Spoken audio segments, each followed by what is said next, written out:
today. Obviously there's a tremendous amount of work going into this, and I certainly hope you receive the success which you're planning. Last Saturday night I went to the Myths at the Mount Isa Theatrical Society play The Importance of Being Earnest. The playwright was Oscar Wilde. Oscar Wilde was jailed many, many years ago because of his relationship with another male. And I thought to myself, how things have changed. Who would have thought that a conservative government in Britain would have brought down the legislation which they recently did? Who would have thought that a conservative government in New Zealand and in France and many other countries would have introduced same-sex marriage legislation? And yet, that's what happened. Last year, I attended the ALP's national conference in Sydney. And one of the major political parties in this nation was actually discussing, as one of the major items on its agenda, same-sex marriages. And one of the meetings was addressed by the former Labour Premier of New South Wales, Christine Keneally. Christine Keneally was a devout, and still is, a devout Catholic, very much involved in the Catholic Church. And yet, the whole theme of her speech was a Catholic mother supporting gay rights.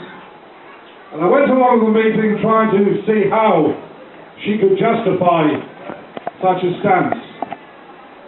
And I have to say, she certainly impressed me greatly.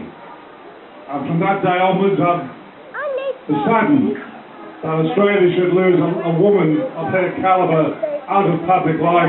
I understand now she's the CEO of Basketball Australia.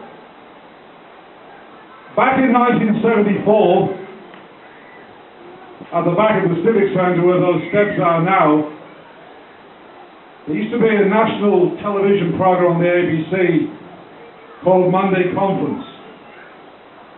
And they telecast that live from Mount Isa. The subject was gays in a mining community.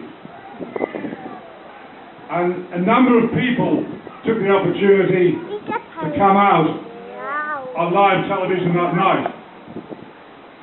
Some of the audience actually threw plastic bags of urine at some of the speakers.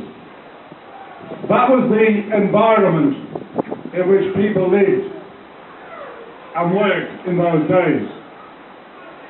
But as we look around today and see the advancements that have been made, you should be very, very proud of those people who've been able to articulate. People like the former Premier of South Australia, John Dunstan, and the way he articulated the need for reforms, not just in his state, but right around the Commonwealth. And so, as we gather here today, there's certainly a far change from the 70s, and certainly going back to when Oscar Wilde was jailed. And my appeal to you here today is to understand that some people don't agree with some of the aims which you have. And those people are entitled to those points of view. But if you want to change people's attitudes, you don't do it by ridiculing them.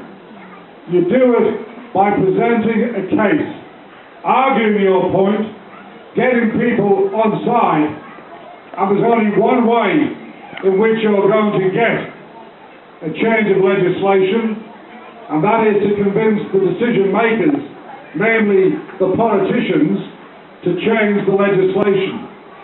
But you don't do it by abusing people, and you don't do it by ridiculing them. You do it with a sound, sensible argument. And that's what's happened. That's the reason why today you have these 14 or 15 countries who have changed the legislation.